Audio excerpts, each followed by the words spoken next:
Senator Steve Roberts. We're about to talk about congressional maps. It's an interesting thing. It's almost a roar of people saying, I want to do this, that, I want to be part of a congressional run. Your ears have to be burning when you go back to St. Louis. Oh, very much so. It's an interesting time. As you know, it's something that the legislature does every 10 years, so this will be my first experience kind of going through this process. Glad to say this time around we're not going to be losing a congressional seat, so hopefully that makes it go a little smoother this year. So I seen the legislative leadership comes out with a map, essentially a 6-2 map, and then I saw Senator Eichel's Facebook page make the case for a 7-1 map that I've seen you've signed on to. Well, I think when you look at other states, obviously the end-all game is control of the House of Representatives.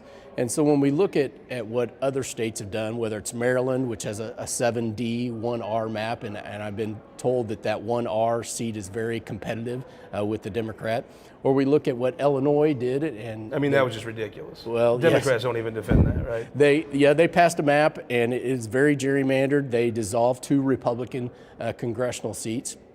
And so then we look at Missouri. And so right now, yes, we do have a 6-2 map. I would argue that the map that was proposed by Senate Republican leadership was a 5-2-1 map with I believe the 2nd Congressional District being able to flip to blue within the next 10 years. And so yes, when we look at what other states are, we look at what the proposed maps are, we look at the end game of who would have the most U.S. House of Representatives, Republicans and Democrats. Obviously, yes, I would push for a more Republican map. Now, the map, the district they're all targeting, and so you see these Republicans sharpening their knives at dinner time, is your congressional district, the 5th. You could draw a 7-1 map in 2022 probably, and elect Republicans, but you'd have to carve Jackson County 3 ways, right? I believe we would have to carve Jackson County 3 ways, and we would cost the state of Missouri millions of dollars in legal fees, as that map would be extremely gerrymandered to turn the 5th district even competitive at this point, much less Republican. As I looked this week, for the last 16 years for that district, the lowest Democrat vote was 58%, I believe, and that included having 3 primarily rural districts included in 3 primarily rural counties included in that district. And so if we looked at compactness, culture of the folks that are in a congressional district, I think that the 5th district has already proven that in the last 10 years, it is a Democrat district. We are the only metropolitan district in the United States of America that stretches 90 miles. And while that's not a lot for some of our more rural drawn districts, it is a lot for a city, the largest city in the state of Missouri and one of the largest cities in America. There is no other congressman that comes from a metropolitan area that represents 90 miles of folks, that has urban, suburban, and rural community.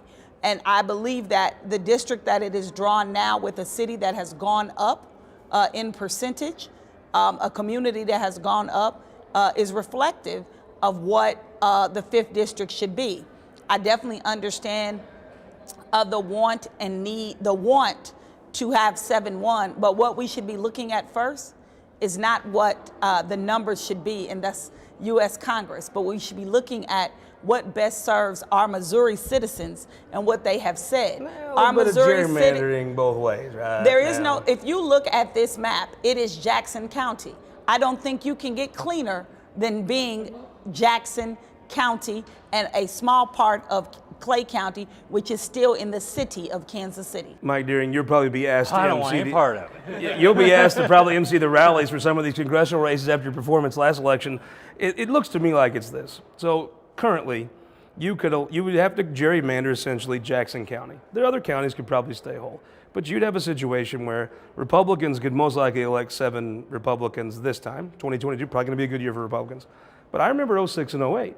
In a 7-1 map, maybe a couple of districts are shaky. You could probably draw a 6-2 map that's almost bulletproof. It's kind of pick your poison, right?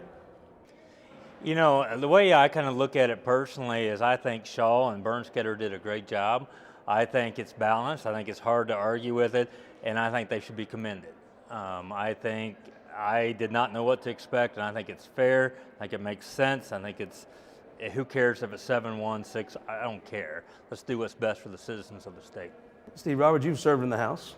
To me, you think about this, now that the Republicans need an emergency clause to make this happen. Last time you had to override the governor's veto. You had 2 Democrats, one from Congressman Clay's congressional district, one from Congressman Cleaver's, came and voted for the bill to override the governor's veto. In this situation, could you get a Democrat House member to vote for an emergency clause on a 7-1 map? I don't think so, not on a 7-1 map. Because before, the congressmen were happy with their districts. I mean, they had agreed on those districts, therefore Right. they helped provide a vote or encourage someone to vote. This time, if you're taking one away, what would a Democrat have to gain by doing that? I think that may be an issue that people talk about is not a problem, but Dean Plocker's gonna have a hard time getting a Democrat to vote for that. Right, I think especially with those recent resignations, they're going to need Democrat support to get it across with the finish line with the emergency. You sit in those House leadership meetings.